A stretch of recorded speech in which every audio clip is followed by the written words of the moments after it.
2024-25 വർഷങ്ങളിൽ പാൽ അളക്കുന്ന ക്ഷീര കർഷകർക്ക് സബ്സിഡി വിതരണം ചെയ്തു.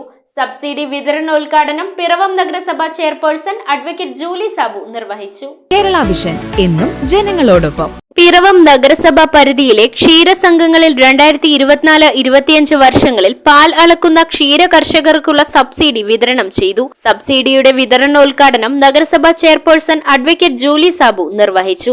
നെൽകർഷകർക്ക് അവരുടെ കൂലി ചെലവിന്റെ 50% സബ്സിഡി നമുക്ക് കൊടുക്കാൻ കഴിഞ്ഞിട്ടുള്ളത് ഏറ്റവും സന്തോഷം.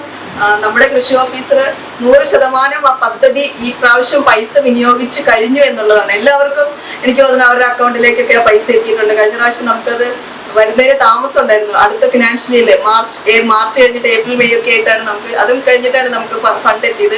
പക്ഷേ ഈ പ്രാവശ്യം നമുക്ക് സമയബന്ധിതമായിട്ട് നമുക്ക് ആ പൈസ എല്ലാവരുടെയും അക്കൗണ്ടിലേക്ക് എത്താനായിട്ട് സാധിച്ചിട്ടുണ്ട്.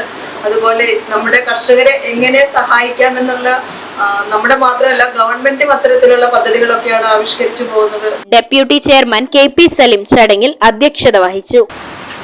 നമ്മുടെ കാർഷിക മേഖലയിലെ ഒരു അനുബന്ധ ഘടകമാണ് മൃഗസംരക്ഷണം എന്നുള്ളത്. കൃഷിയും മൃഗസംരക്ഷണം എന്നാണ് പേരിട്ടിരിക്കുന്നത്. കാർഷിക മേഖലയിലും മൃഗസംരക്ഷണ മേഖലയിലും നമ്മുടെ ഈ നഗരസഭ വന്നതിന് ശേഷമുള്ള ഈ പിന്നിട്ട 4 വർഷം ഒട്ടേറെ കാര്യങ്ങൾ നമുക്കിവിടെ ചെയ്യാൻ കഴിഞ്ഞിട്ടുണ്ട്.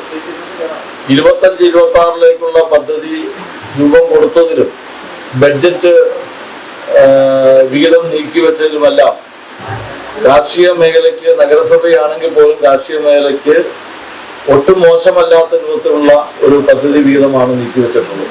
സ്റ്റാൻഡിംഗ് കമ്മിറ്റി ചെയർമാൻമാരായ ജൂബി പൗലോസ്, അഡ്വക്കേറ്റ് ബിമൽ ചന്ദ്രൻ, കൌൺസിലർമാരായ ഡോക്ടർ അജേഷ് മനോഹർ, ഗിരീഷ് കുമാർ P, അന്നമ്മ ഡോമി, പ്രശാന്ത് മമ്പുറത്ത്, ക്ഷീരവികസന ഓഫീസർ വിനു തോമസ്, ക്ഷീരസംഘം പ്രസിഡന്റുമാരായ ഏലിയ CV, Sunny PC, municipal secretary Prakash Kumar V എന്നിവർ പങ്കെടുത്തു.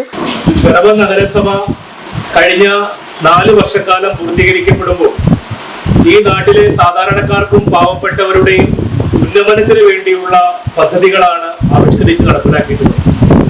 നെൽകർഷകർക്കുള്ള 50% സബ്സിഡി എന്ന് പറയുന്നത് ഇന്ത്യയിൽ കേരളത്തിൽ മറ്റൊരു മുനിസിപ്പാലിറ്റിയിലും തദ്ദേശ സ്വയംഭരണ സ്ഥാപനങ്ങളിലും നൽകുന്നില്ല എന്നുള്ള യാഥാർത്ഥ്യം നിങ്ങൾ മനസ്സിലാക്കണം. നഗരസഭയിലെ 200ഓളം ക്ഷീര കർഷകർക്ക് പദ്ധതി ആനുകൂല്യം ലഭിച്ചിട്ടുണ്ട്. 5 ലക്ഷം രൂപയാണ് നഗരസഭ ഈ പദ്ധതിക്കായി നീക്കിവച്ചിരിക്കുന്നത്. News bureau I Vision Piravom. IT രംഗത്ത് തൊഴിലുറപ്പാക്കാം Kerala vision institute of ടെക്നോളജിയിലൂടെ.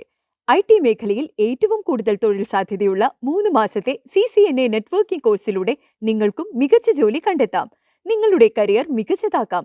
ISP സാങ്കേതിക പരിശീലനവും മികച്ച സാങ്കേതിക വിദഗ്ധരുടെ സേവനവും ആധുനിക സൗകര്യങ്ങളോട് കൂടിയ ലാബുകളും ഹോസ്റ്റൽ സൗകര്യങ്ങളും കഴിവുറ്റ വിദ്യാർത്ഥികൾക്ക് നൽകുന്ന 100% placement Kerala vision institute of ടെക്നോളജിയെ വേറിട്ടതാക്കുന്നു. രാവിലെയോ വൈകിട്ടോ ഉള്ള ക്ലാസ് തിരഞ്ഞെടുത്ത് ഉടൻ തന്നെ നിങ്ങളുടെ സീറ്റ് ഉറപ്പാക്കൂ.